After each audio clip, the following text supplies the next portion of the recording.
अगर आप ऐतिहासिक रहस्यों में रुचि रखते हैं तो आपको यह जानना जरूरी है।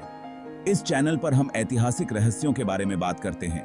कृपया हमारे चैनल हिस्टोरिकल मिस्ट्री को लाइक, शेयर और सब्सक्राइब करें। सनातन धर्म में सप्त चिरंजीवी को पृथ्वी के 7 महामानव कहा गया है। जानते हैं पुराणों के अनुसार सप्त चिरंजीवी कौन है। सनातन पौराणिक इतिहास और हमारे वेदों और पुराणों के अनुसार धरती लोक पर ऐसे 8 व्यक्ति हैं जो चिरंजीवी हैं। यह सब किसी न किसी वचन, वरदान या शाप से बंधे हुए हैं और यह सभी दिव्य शक्तियों से संपन्न हैं। योग में जिन अष्ट सिद्धियों की बात कही गई है वे सारी शक्तियां इनमें विद्यमान हैं। सनातन धर्म में सप्त चिरंजीवी को पृथ्वी के 7 महामानव कहा गया है। जानते हैं पुराणों के अनुसार सप्त चिरंजीवी कौन है। हमारे धर्मशास्त्रों में एक श्लोक है, अश्वत्थामा बलिर्व्यासो हनुमांश्च विभीषण कृपः परशुरामश्च सप्तैते चिरंजीविना सप्तैतान संस्मरे नित्यम मार्कंडेयमथाष्टमम् जीवेद्वर्षशतम् सोपि सर्वव्याधि विवर्जित तम सोपि।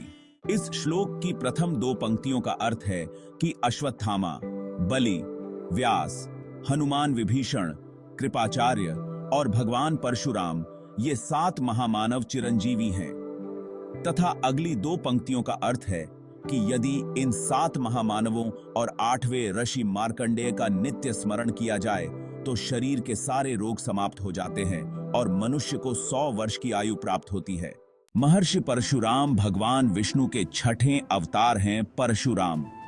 परशुराम के पिता ऋषि जमदग्नि और माता रेणुका थीं। राम ने भगवान शिवजी को प्रसन्न करने के लिए कठोर तप किया था। शिवजी तपस्या से प्रसन्न हुए और राम को अपना अस्त्र फरसा दे दिया था।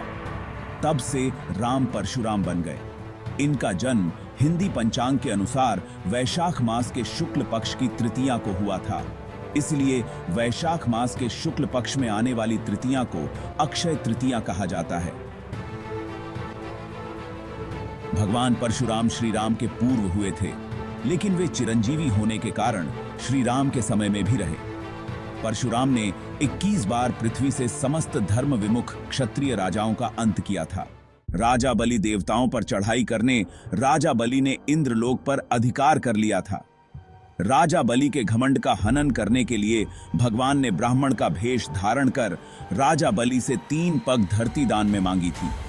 भगवान ने अपना विराट रूप धारण कर 2 पगों में तीनों लोक नाप दिए और तीसरा पग बलि के सर पर रखकर उसे पाताल लोक भेज दिया। शास्त्रों के अनुसार राजा बलि भक्त प्रहलाद के वंशज हैं। राजा बलि से श्रीहरि अति प्रसन्न थे। इसी कारण से श्री विष्णु जी राजा बलि के द्वारपाल भी बन गए थे।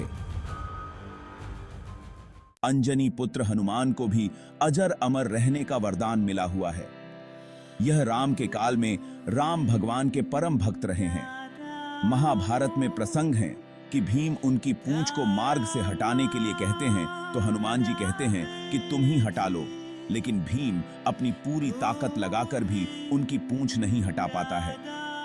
सीता जी ने हनुमान जी को लंका की अशोक वाटिका में श्री राम का संदेश सुनने के बाद आशीर्वाद दिया था कि वे अजर अमर अविनाशी रहेंगे। 4. विभीषण। यह राक्षस राज रावण के छोटे भाई हैं।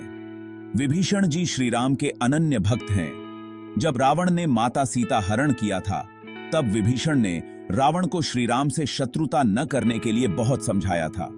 इस बात पर रावण ने विभीषण को लंका से निकाल दिया था। विभीषण श्री राम की सेवा में चले गए। 5. ऋषि व्यास। ऋषि व्यास, इनको वेदव्यास के नाम से भी जाना जाता है। इन्होंने ही 4 वेद, 18 पुराण, महाभारत, श्रीमद् भागवत गीता और भविष्य पुराण की रचना की है। इन्हें वैराग्य का जीवन पसंद था, किंतु माता के आग्रह पर इन्होंने विचित्र वीर्य की दोनों संतानहीन रानियों द्वारा नियोग के नियम से 2 पुत्र उत्पन्न किए जो धृतराष्ट्र तथा पांडु कहलाए। इनमें तीसरे विदुर भी थे। 6. कृपाचार्य। कृपाचार्य अश्वत्थामा के मामा और कौरवों के कुलगुरु थे। शिकार खेलते हुए शांतनु को 2 शिशु प्राप्त हुए। उन दोनों का नाम कृपि और कृप रखकर शांतनु ने उनका लालन पालन किया। कृप और कृपि का जन्म महर्षि गौतम के पुत्र शरद्वान के वीर्य के सरकंडे पर गिरने के कारण हुआ था। 7 ऋषि मार्कंडेय भगवान शिव के परम भक्त थे। ऋषि मार्कंडेय इन्होंने शिवजी को अपने तप से प्रसन्न किया और महामृत्युंजय मंत्र को सिद्ध किया था। इसलिए इन सातों के साथ साथ ऋषि मार्कंडेय का भी नित्य स्मरण करने के लिए कहा जाता है। 8 अश्वत्थामा गुरु द्रोणाचार्य के पुत्र अश्वत्थामा श्री कृष्ण के शाप के कारण आज भी धरती लोक पर भटक रहे हैं। महाभारत के अनुसार अश्वत्थामा के माथे पर अमर मणि थी, लेकिन अर्जुन ने वह अमर मणि निकाल ली थी। ब्रह्मास्त्र चलाने के कारण कृष्ण ने उन्हें शाप दिया था कि कल्पांत तक तुम इस धरती पर जीवित रहोगे। इसीलिए अश्वत्थामा 8 चिरंजीवियों में गिने जाते हैं। माना जाता है कि वे आज भी जीवित हैं तथा अपने कर्म के कारण भटक रहे हैं। मध्य प्रदेश के बुरहानपुर और हरियाणा में उनके दिखाई देने की लोक कथा आज भी प्रचलित हैं। अगर आपको यह वीडियो पसंद आया हो तो कृपया हमारे चैनल हिस्टोरिकल मिस्ट्री को लाइक, शेयर और सब्सक्राइब करें।